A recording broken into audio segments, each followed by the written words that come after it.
추수감사절에 무엇을 감사할 것인가? 추수감사절이 되면 우리는 자연스럽게 한 해를 돌아보며 감사의 조건들을 떠올립니다. 나에게 주신 건강, 자녀, 직장, 교회 모두 감사의 제목입니다. 그러나 시편 67편은 우리의 감사가 단지 나에게 주신 은혜에 머무르는 것을 넘어 하나님이 왜 우리에게 복을 주시는지, 그리고 그 복이 어디까지 흘러가야 하는지를 가르칩니다. 특히 2절은 이렇게 말합니다. 주의 도를 땅 위에, 주의 구원을 모든 나라에게 알리소서. 즉, 추수감사는 우리에게 주신 은혜와 열방을 향한 하나님의 계획을 함께 보는 자리입니다. 첫째, 은혜로 시작하는 백성. 하나님이 우리에게 은혜를 베푸사 복을 주시고 그 얼굴빛을 우리에게 비추사. 시편 67편의 출발점은 풍년이나 형통이 아니라 하나님의 얼굴빛입니다. 히브리어에서 은혜를 베풀다의 야하노와 축복하실 것이다의 예바레케누는 민수기 6장의 제사장 축도와 연결되며 하나님이 우리를 향해 기울이시는 임재의 호의와 우리 기도를 들으시는 은혜를 뜻합니다. 올 한 해 가장 큰 복은 상황이 아니라 하나님이 우리를 바라보신 것 자체입니다. 광야 같고 가뭄 같아도 우리를 버리지 않으시고 기도 자리로 이끄시고 다시 회복시키신 것, 이것이 하나님의 얼굴빛의 은혜입니다. 그러므로 추수감사절의 첫 고백은 이것입니다. 하나님, 올해 제 삶의 얼굴빛을 비추어 주셔서 감사합니다. 그러나 1절의 은혜는 곧 2절과 연결됩니다. 즉, 은혜에는 목적이 있습니다. 이는 주의 도를 땅 위에, 주의 구원을 모든 나라에게 알리려 하심입니다. 둘째, 은혜의 목적은 주의 길과 구원을 알리기 위함. 주의 도를 드러내는 삶으로, 도는 단지 길이 아니라 삶의 방식과 통치의 스타일입니다. 하나님은 우리에게 복을 주셔서 우리의 삶 속에 하나님의 방식이 드러나게 하십니다. 미움이 용서로 바뀌고 절망의 끝에서도 소망이 생기며 자기 중심에서 섬김으로 바뀌는 자리, 이곳이 바로 주의 도가 나타나는 무대입니다.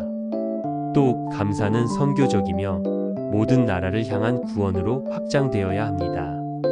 2절의 주의 구원은 모든 나라가 알게 되기를 기도합니다.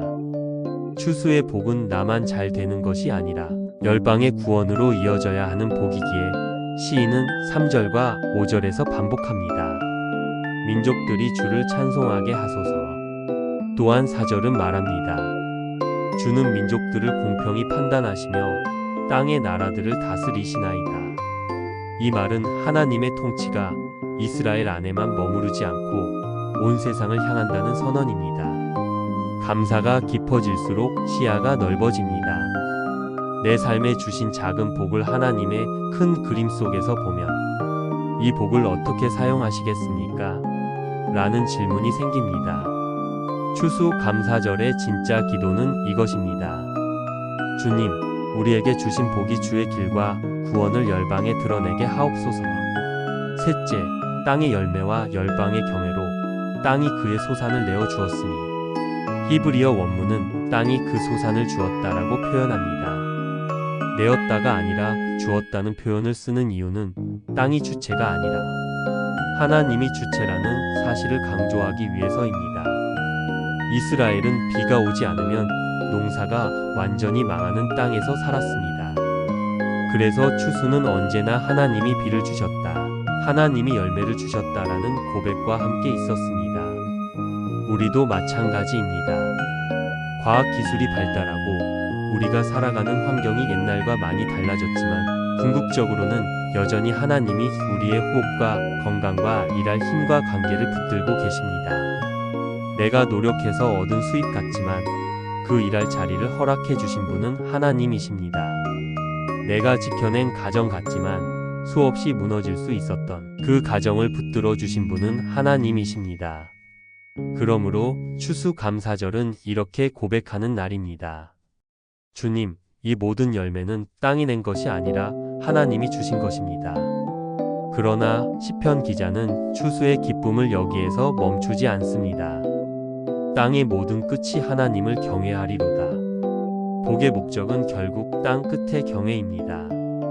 열매의 최종 목적에 흥미로운 점은 시편 기자가 추수의 기쁨을 노래하면서도 그 기쁨을 이스라엘 안에만 가두지 않는다는 점입니다. 하나님은 우리에게 복을 주실 때 항상 땅 끝을 보고 계십니다. 우리의 자녀가 복을 받는 이유는 단지 좋은 직장, 좋은 가정을 이루게 하기 위함이 아니라 그들을 통해 땅 끝까지 복음이 흘러가게 하시려는 하나님의 선한 계획이 있습니다. 교회가 재정적으로, 인적으로, 영적으로 복을 받을수록 더 넓은 영역의 사람들에게 하나님의 사랑을 전해야 할 책임이 커집니다. 우리는 하나님, 우리에게 더 큰 복을 주옵소서라고 기도할 수 있습니다. 그러나 거기에 반드시 이런 고백이 함께 가야 합니다. 주님, 우리에게 복을 주셔서 땅의 모든 끝이 주님을 경외하게 하옵소서. 복을 달라고만 하는 기도와 복의 목적까지 아는 기도는 전혀 다릅니다. 결론적으로 우리는 이미 받은 은혜와 아직 이루실 은혜 사이에 존재합니다. 시편 67편의 기도는 세 부분의 놀라운 흐름으로 이어집니다. 1절은 하나님, 우리에게 은혜와 복과 얼굴빛을 비추소서. 2절에서 5절은 주신 그 복으로 주의 길과 구원이 열방에 알려지게 하옵소서. 마지막 6절과 7절은 땅의 열매를 주신 하나님, 그 복으로 땅 끝이 주를 경외하게 하옵소서. 이 흐름 속에서 우리는 추수 감사절의 세 가지 중요한 내용을 기억해야 합니다. 첫째, 감사의 근본은 하나님의 얼굴빛입니다. 나의 상황이 아니라 하나님의 임재입니다. 형편은 여전히 어렵더라도 하나님이 나를 버리지 않으셨다면 우리는 감사할 이유가 충분합니다. 둘째, 은혜에는 언제나 목적이 있습니다. 우리에게 복을 주시는 이유는 주님의 길과 구원이 드러나기 위함입니다. 우리의 감사가 개인과 가정과 교회 울타리만을 위한 것으로 머물지 않고 열방과 이웃과 다음 세대를 향한 선교적 감사가 되기를 소망합니다. 셋째, 땅의 열매는 땅 끝의 경외를 향합니다. 하나님이 우리에게 주신 열매는 언젠가 땅 끝이 하나님을 경외하게 하는 씨앗입니다.